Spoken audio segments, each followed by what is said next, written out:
Witamy bardzo serdecznie. Dzisiaj duet inny niż wszystkie. Jest ze mną Tomek Widanka i ja nazywam się Łukasz Wydra i dzisiaj poruszymy tematy takie, o które wszyscy pytają, a chyba w Kandze jeszcze nie były poruszone. Czyli to, jak analizować rynek kryptowalut. Tomku, z tego co mi wiadomo, jesteś najlepszym w zasadzie ekspertem od analizy, a w zasadzie od blockchaina w całej Kandze. A słyszałem też wielokrotnie, że być może jesteś nawet najlepszym ekspertem w tej dziedzinie w Polsce. Powiedz mi proszę, z racji tego, że masz bardzo dogłębny wgląd w to, jak wygląda rynek kryptowalut, to jak wygląda blockchain, jak Ty podchodzisz do analizy projektów, w które potencjalnie chciałbyś zainwestować? Jeżeli chodzi o fundamenty, O fundamenty, tak. to powiem tak. Nie tyle ważny jest sam projekt, co to, w jaki sposób projekt się plasuje na rynku, jaki ma przekaz na początku i jaki ma potencjał, tudzież jaki problem chce rozwiązać. Tak, mamy wiele projektów w naszej przestrzeni kryptowalutowej, które rozwiązują ten tak zwany blockchain trilemma. Nie? Tam zawsze jest skalowalność, szybkość działania lub bezpieczeństwo. Nie? I coś kosztem czegoś zawsze jest tutaj oddawane. I tutaj bardzo ważnym dla mnie takim fundamentalnym wyznacznikiem, jakiemu projektowi warto się przyjrzeć, który projekt ma potencjał, jest to, co innego on rzeczywiście na rynek wprowadza. A drugą rzeczą jest to, że mimo, że on coś rzeczywiście zmienia, może być mocnym graczem, to jest to, jak on to sprzedaje. Nie? Czyli to, w jaki sposób on komunikuje swoje rozwiązania marketingowo, w jaki sposób propaguje informacje i w jaki sposób buduje swój ekosystem. Także oczywiście na początku, jeżeli mamy możliwość wyłapania projektu i wystartowania w jakiejś rundzie seedowej i tak naprawdę zainwestowania w ciemno, wtedy nie ma tam właściwie mowy o żadnej analizie tak zwanej fundamentalnej czy jakiejkolwiek innej. Po prostu kupujemy czyjś pitch i ładujemy w niego pieniądze. Tak jak to jest na rynku tradycyjnym w inwestycjach zamkniętych, tak samo jest, podejrzewam, tutaj. Natomiast jeżeli mamy już coś, co wystartowało, ktoś pracuje w garażu, zaczyna wypuszczać rzeczywiście swój blockchain lub opowiadać o tym, co on próbuje rozwiązać, to ja osobiście mam jeszcze o tyle przewagę, że słucham wtedy, jak on chce to rozwiązać. I jestem w stanie ocenić, czy po prostu wali ściemę, czy naprawdę coś w tym jest. No właśnie, to jest bardzo ciekawe zagadnienie, ponieważ wielokrotnie, zresztą nie tylko ja, ale też wiele osób na całym świecie zwraca uwagę na to, że projektów kryptograficznych powstaje bardzo dużo i każdy z nich jest oprawiony bardzo ładnymi słowami o tym, że rozwiązuje przeróżne problemy. Jest tam bardzo wyrachowane słownictwo techniczne. Jak często Twoim zdaniem takie projekty są fejkami i jak to sprawdzić, jak zweryfikować, że one takimi nie są? Pierwsze co bym tutaj robił, to jest zapoznanie się z teamem. To znaczy sprawdzenie backgroundu, co oni właściwie robili, nie? Co oni dowozili, bo bardzo często na rynku kryptowalut pojawiają się osoby, które już kiedyś z jakimś projektem miały do czynienia i są w stanie zbudować niesamowitą społeczność, która wierzy w te osoby. Natomiast te osoby w moich oczach po analizie ich backgroundu są po prostu spalone. Ja patrzę, nie będę rzucał tutaj nazwiskami albo postaciami właśnie ze świata kryptowalut, o których mówię, bo nawet przyznam, nie pamiętam ich nazwisk.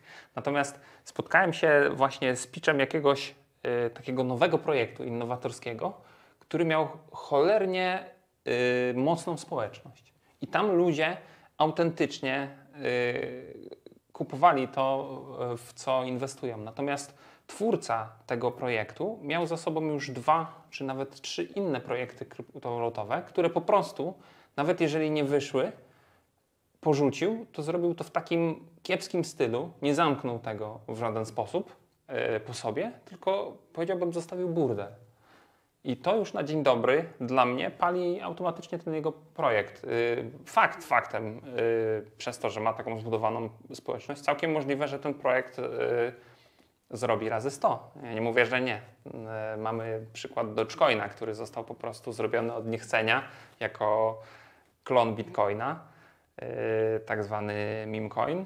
I widzimy, jaką ma wycenę. Dlaczego ma taką wycenę? Bo Elon Musk zaczął o nim mówić. Dlaczego zaczął o nim mówić? Nie wiem, miał taki kaprys, nie?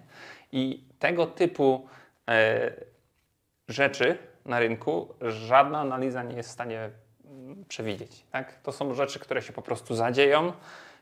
Natomiast uważam, że wchodzenie w meme coina tylko dlatego, że Dogecoin na przykład przecież poleciał od zera do bohatera, to niczego tutaj nie dowodzi. Nie? On poleciał od zera do bohatera, bo właśnie ten Elon Musk zaczął o nim mówić. Pytanie, kto zacznie mówić o tym nowym meme coinie, że on tak poleci do góry. Nie? Jest przykład na przykład tego Pepe. Wszyscy mówią, że tam narracja, że cena Pepe będzie taka śmaka. Tak naprawdę moim zdaniem, analizując projekt Pepe, jakkolwiek można go zanalizować, tam po prostu cena leci, bo bardzo dużo ludzi się w tego coina ładuje. I tak ci, którzy wyjdą, rzeczywiście coś zarobią, ale pytanie, czy kiedykolwiek twórcy tego tokena cokolwiek sensownego zrobią? Nie? Czy to będzie po prostu taki hype, że wszyscy lecą do góry na rakiecie, a potem kilku zdąży wyskoczyć, a reszta gdzieś tam spotka się na dnie? Nie wiem. Shiba Inu jest tego rodzaju projektem. Projekt typu Memcoin, który został zbudowany jako odpowiedź z kolei na Dogecoina, nazwany Dogecoin Killerem. Nie posiadał on formalnie żadnych fundamentów, natomiast z czasem cała ta jego struktura została nadbudowana o fundamenty, czy tam jest nadbudowywana o fundamenty. Czy takie budowanie coina, czy takie budowanie w zasadzie fundamentów jest właściwym rozwiązaniem? Ja przy okazji, Tomku, czy analizując projekty zwracasz uwagę na white paper i to, co jest w nim zapisane? Gdzie w ogóle go szukać? Tak, czytam dokumentację, wiem, o co chodzi w projekcie i znam przesłania, zwłaszcza twórców, tego, co chcą osiągnąć. Natomiast jest tak czasem, jak mówisz, że są zespoły, które dopiero, zwłaszcza w tym obszarze memcoinów, dopiero się odnajdują w świecie i mogą rzeczywiście na coś wpaść. Tylko to jest znów taka szara strefa tej analizy fundamentalnej, gdzie nie jesteśmy w stanie w ogóle określić, w którym kierunku pójdzie dany projekt. Nie? I jedyną bazą tutaj dla nas jest to, kto stoi za projektem, czy do projektu dochodzą jacyś ludzie na przykład związani z, nie wiem, z prowadzeniem biznesu, czyli po prostu na kim bazuje team. I to jest wyznacznik u mnie, czy dany projekt ma potencjał, czy nie. Rynek kryptowalut ma tą przewagę nad rynkiem aktywów tradycyjnych, że daje możliwość analizy z zupełnie innej perspektywy, takiej, jakiej Wall Street nie ma możliwości zasięgnąć. Mowa tutaj o analizie on-chain. Tomku, czy korzystasz z analizy on-chain? Jeżeli tak, to jak? Analiza on-chain jest dla mnie jednym z takich dodatków do analizy tego, co dzieje się na rynku. Czyli takiej szerokiej analizy, niektórzy mówią może o prasówkach, o tym, co mówią. Także mamy takie szeroko pojęte pojęcie, które pewnie słyszycie często w świecie kryptowalut. Nie patrz na to, co mówią, tylko na to, co robią. I tutaj to się bardzo dobrze sprawdza, bo rzeczywiście, gdy zobaczymy właściwie jakiś dowolny news na Exie czy innych mediach powiązanych ze światem kryptowalut, który jest w stanie zatrząść rynkiem, to analiza on-chain powoduje, że możemy zweryfikować, czy na przykład na nasze ceksy wpływa większa ilość kryptowalut, którego na przykład dany news dotyczy, czy mamy jakieś większe wypływy, jak to wszystko wygląda, jak wyglądają przepływy, wolumeny przepływowe. Tego typu rzeczy są bardzo dobrą zmienną w tym takim ogólnym równaniu analitycznym, które pozwala nam pewniej podjąć jakąś konkretną decyzję o wejściu lub wyjściu z danego aktywa. To w takim razie powiedz mi proszę, jakie są Twoje ulubione wskaźniki analizy on-chain, takie, które bierzesz pod uwagę w momencie, kiedy dokonujesz decyzji inwestycyjnych? Które są tymi najbardziej wartościowymi? Bardzo dobrą wartością są właśnie wpływy i wypływy. Jeżeli chodzi o Bitcoina i na przykład o ostatni tydzień, coś o czym wspominałem na kwadrancie, gdzie było bardzo dużo negatywnych newsów i cena Bitcoina spadała. Natomiast wskaźniki on-chain pokazywały, że ilość bitcoinów na giełdach centralnych stale spada. To znaczy, że ograniczana jest mocno podaż, taka momentalna podaż, która jest w stanie być zapodana na rynku, aby jakby nawet siłowo obniżać cenę danego aktywa. I to jest taki wskaźnik on-chain prowzrostowy w danym momencie, nawet zwłaszcza w korelacji do takiego newsa, który przecież jest mocno niedźwiedzi. A jednak widzieliśmy, że w momencie, gdy mówili o tym, że no, Unia Europejska będzie blokowała te self-custodial wallety i mówili to w weekend, tak? Przy tym ilości bitcoinów na giełdach były bardzo niskie. Więc jakby moc podażowa na rynku, który i tak jest płynnościowo mocno ograniczony w weekendy, bo jednak kryptowaluty działają 24 godziny na dobę, 7 dni w tygodniu, ale rynki tradycyjne już nie. I przesłanie kapitału na rynek w weekend nie jest takie proste. Także żeby cokolwiek zdziałać w weekend takiego większego, ten kapitał musiał być akumulowany dużo wcześniej. I o ile nie znamy rzeczywiście wpływów dolarowych na ceksy i tak dalej, znają to ceksy, to widzimy, jak wyglądają te właśnie przepływy, o których mówisz, kryptowalutowe. Jesteśmy w stanie skorelować to z tymi newsami, które dotykają nas od zewnątrz. Nie? I już zobaczyliśmy właśnie tutaj tą manipulację w zeszłym tygodniu, gdzie mimo tak negatywnych newsów na rynku, cena Bitcoina rosła. Nie było tak dużego oporu i już okazało się w poniedziałek, zaraz po otwarciu rynków, gdzie już urzędnicy unijni zaczęli pracować, że zdementowali te pogłoski i nie było już niczego właściwie w opinii publicznej, co mogłoby zatrzymać ten rajd do góry. A czy w takim razie, korzystając z analizy on-chain, analizujesz tylko i wyłącznie Bitcoina, czy też inne kryptowaluty? Jak to dokładnie wygląda? Jakie kryptowaluty w ogóle można analizować, korzystając z analizy on-chain? Prawda jest taka, że ja analizuję głównie Bitcoina z reguły przez to, że Bitcoin jest dla mnie wyznacznikiem rynku. Bitcoina można by było porównać do indeksu na szeroki rynek kryptowalut. I teraz, jeżeli zachwiejemy ceną Bitcoina, zachwiejemy ceną całego rynku. I tyczy się to zarówno wzrostów, jak i spadków. Natomiast jeżeli rzeczywiście wchodzimy w jakiś projekt, czyli inwestujemy w jakiś projekt, przeprowadziliśmy już tą naszą pierwszą analizę fundamentalną, weszliśmy w coina i wtedy zaczynamy się interesować przepływami, zaczynamy szukać narzędzi on-chain, które są w stanie pokazać nam, kto dostaje jakie ilości tokenów, gdzie je wysyła.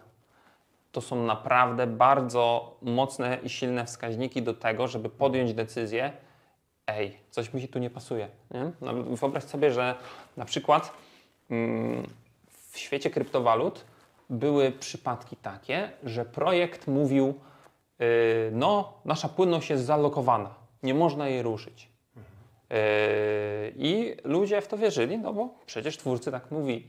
I nagle okazuje się, że ta płynność nie jest zalokowana i nikt o tym nie wie. Nagle okazuje się, że pieniądze z tej płynności wychodzą i zostają wydawane na różne inne rzeczy.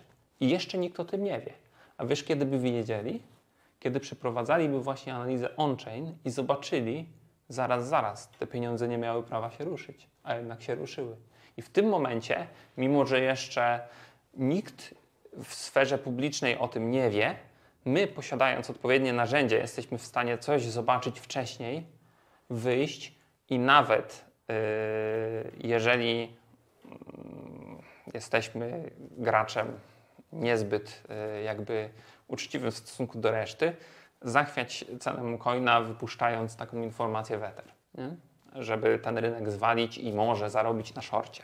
Ciężko powiedzieć, ale właśnie tak działa rynek.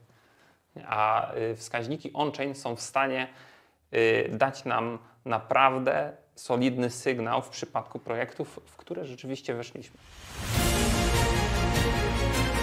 Uwaga, uwaga, teraz latuje breaking news. Otóż uruchomiliśmy nowy kanał na YouTube, nazywa się Kanga Global. Zachęcamy do lajkowania, subskrybowania, lajkowania pierwszego materiału, bo w momencie, kiedy ten materiał oglądacie, tam pierwszy już wisi. Mamy wspaniałą speakerkę, która pięknym językiem angielskim przemawia do całego świata. O czym? O newsach z rynku kryptowalut. I również insiderskie informacje z Kangi podaje. Ale oprócz tego nasza roadmapa to nie tylko i wyłącznie uruchomienie Kanga Global, to także parę innych projektów. Tomku, jakich i na jakim one są etapie?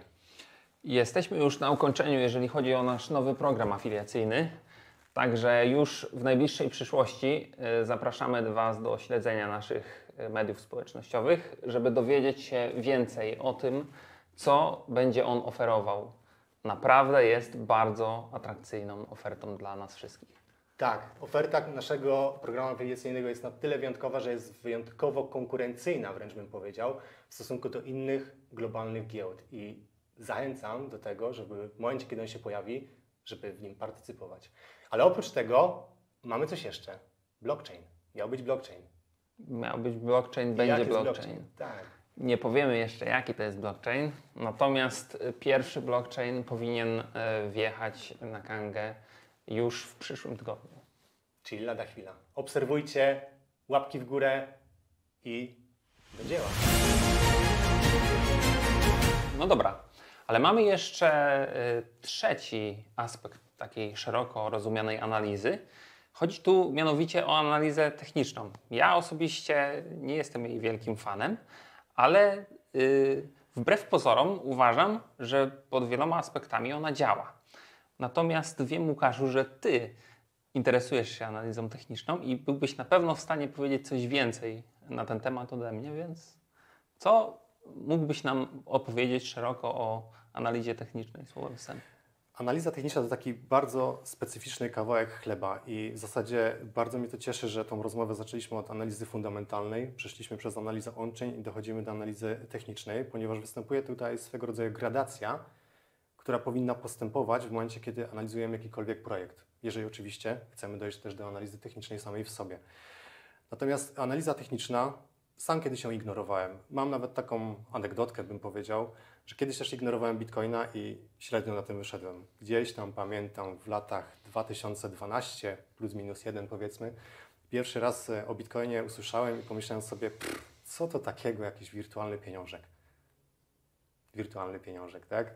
Dzisiaj jesteśmy kilka lat do przodu i wiemy, jak wygląda. Podobnie podchodziłem do analizy technicznej.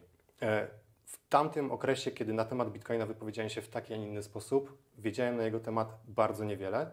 Bardzo podobnie podchodziłem do analizy technicznej na zasadzie takiej, że też negowałem ją, wiedząc o niej bardzo niewiele.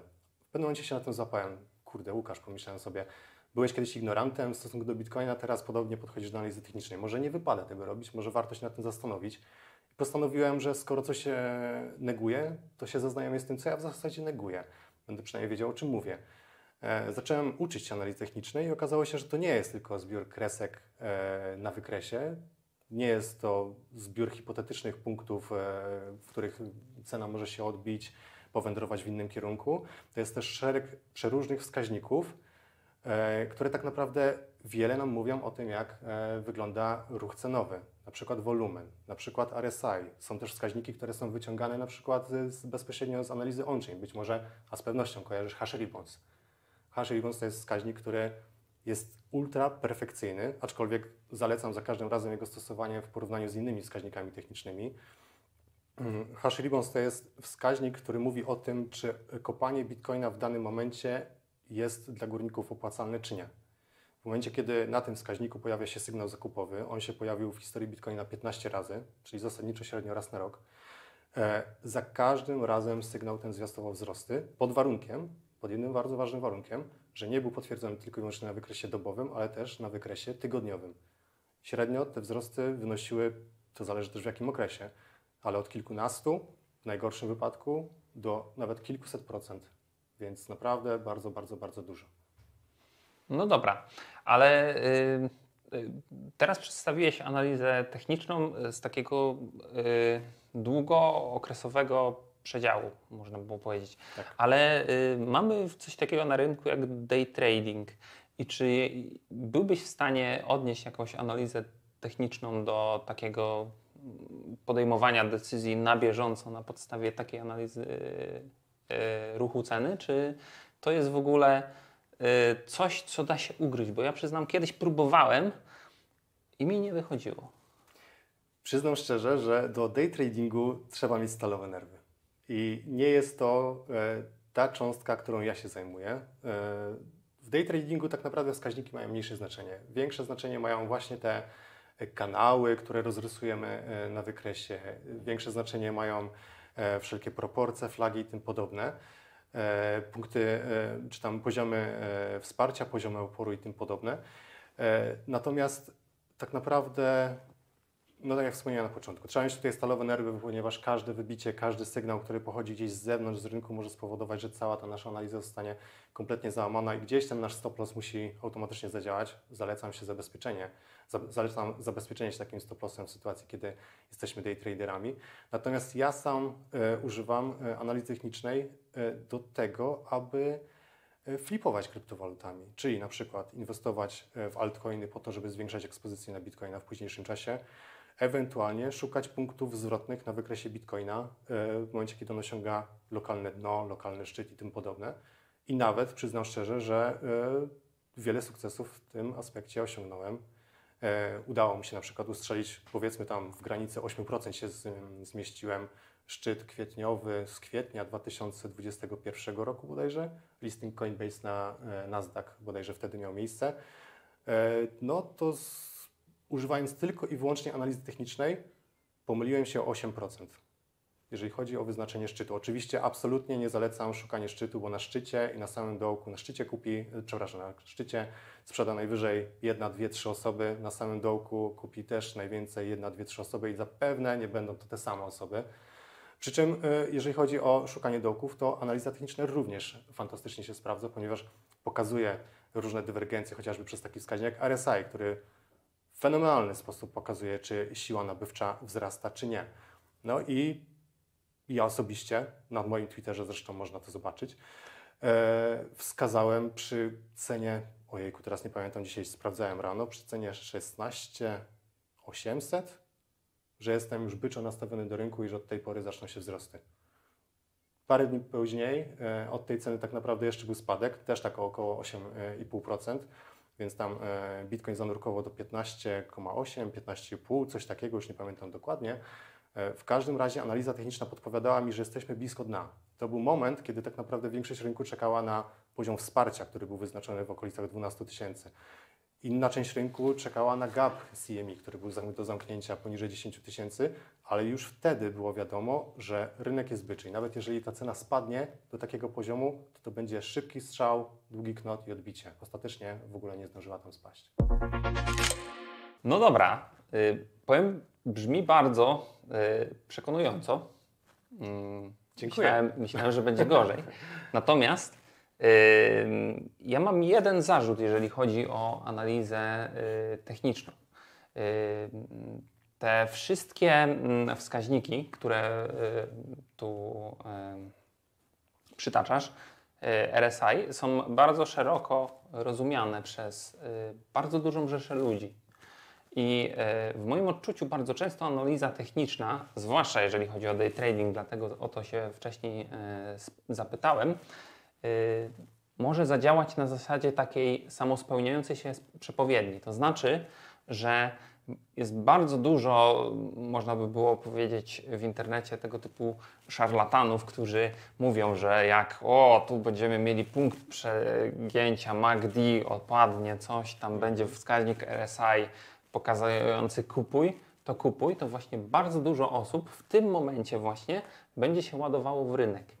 I ludzie, którzy rynek analizują i którzy moim zdaniem rynkiem sterują, w tym momencie bardzo dobrze wiedzą, że teraz będzie dobry sygnał zakupowy według analizy technicznej dla tych wszystkich innych, którzy słuchają tych ludzi z internetu. I jak tutaj, jak mógłbyś skontrować ten argument, że właśnie jest to taka pułapka na lemingi? To jest bardzo, ale to bardzo dobre pytanie. Zacznijmy od tego, że analiza techniczna jest analizą bardzo subiektywną, bardzo często bardzo subiektywną.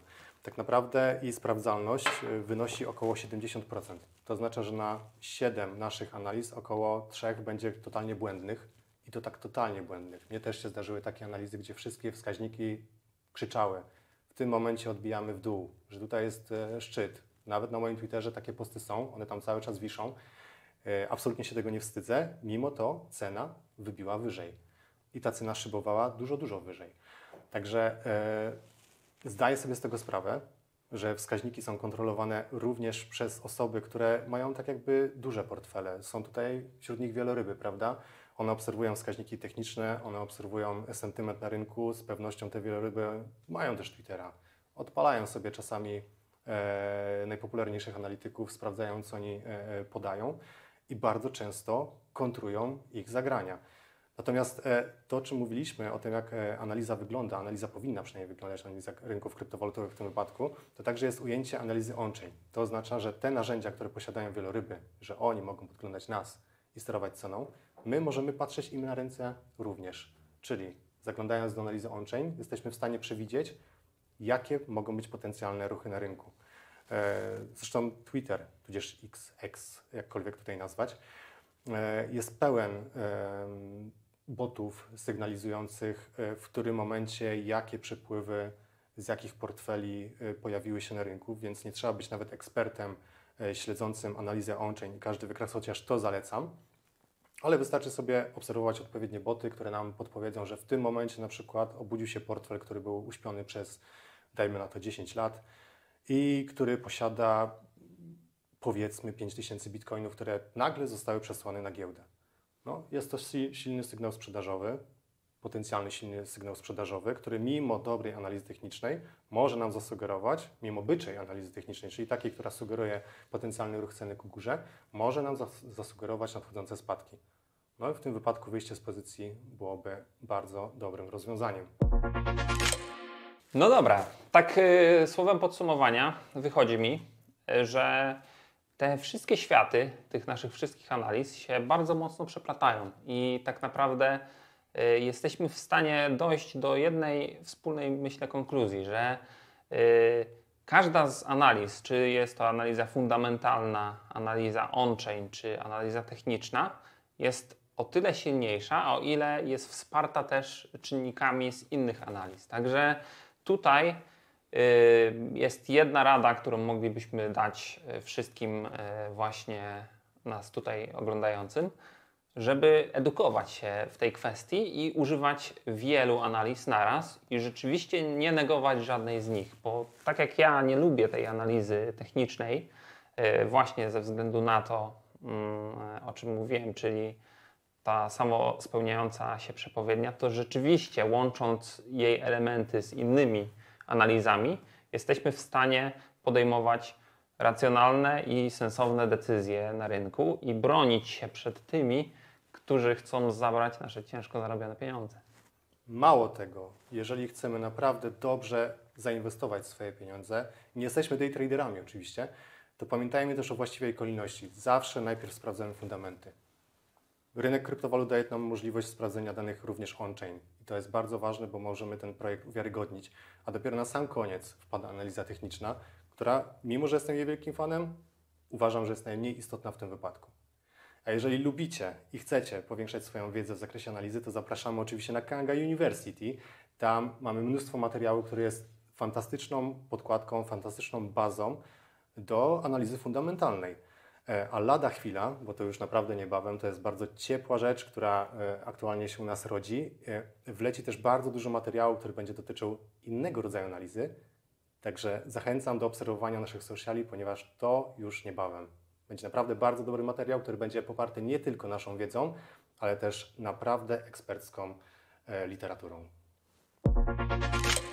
Na koniec mamy dla Was mięso, same mięso, nie te gadki o tak. tych analizach, crème de la crème.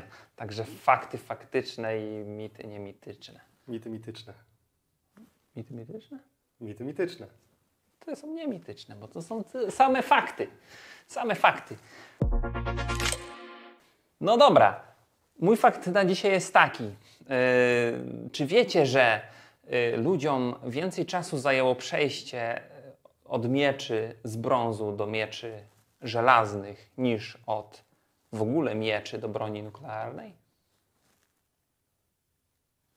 Powiem szczerze, że jestem zaskoczony, aczkolwiek jestem w stanie sobie to wyobrazić. Niemniej i tak jestem zaskoczony. Tomku, w takim razie jest mój mit mityczny, albo fakt autentyczny w zasadzie. Czy wiesz, a ty jesteś łebski człowiek, więc pewnie wiesz, że Księżyc oddala się od Ziemi o 3,8 cm rocznie? Teraz już wiem. Nie ma za co. Dzięki. Człowiek się uczy całe życie. Jeżeli podobał Wam się ten materiał i chcecie takiego zobaczyć więcej, koniecznie dajcie łapkę w górę, dajcie suba, ponieważ mamy w tym momencie przekroczonych 10 000 subów i co? I mierzymy w 11 000, które mam nadzieję osiągniemy jeszcze w tym tygodniu? No, może w kolejnym. Dajmy mu czas. A mi z naszej analizy wychodzi, że w przyszłym tygodniu będziemy na ATH naszej ilości subskrypcji. I to jest dobra analiza techniczna. I fundamentalna. I fundamentalna. To jak najbardziej. Dobra, Tomku. To by było chyba na tyle. No to- Omówiliśmy cały schemat analizy technicznej, fundamentalnej, on-chain. To na razie. Wszyscy wszystko wiedzą. Mam nadzieję, że będą nas obserwować i dowiedzą się więcej. To na razie. Trzymajcie się, cześć. Już puszczasz? Tak. Ja sobie jeszcze w tyłek wpinam, kurde, mikrofon. Ma ktoś mitycznego fakta? Jest kanał odpływowy? Jest. Także spokojnie. Chcesz zrobić bum bum? Nie ma bum bum. Ja jestem ram param pam pam. Oni robią bam bam bam bam. I Dobra, no. Dobra, no. To było chyba na tyle, nie? To jest... Ja idę. Tak, koniec, dobra, miło było. Było bardzo słabe? Bardzo słabe było? Czy możesz pokazać? Bardzo ładnie. Bardzo ładnie? Bardzo ładnie. 2+.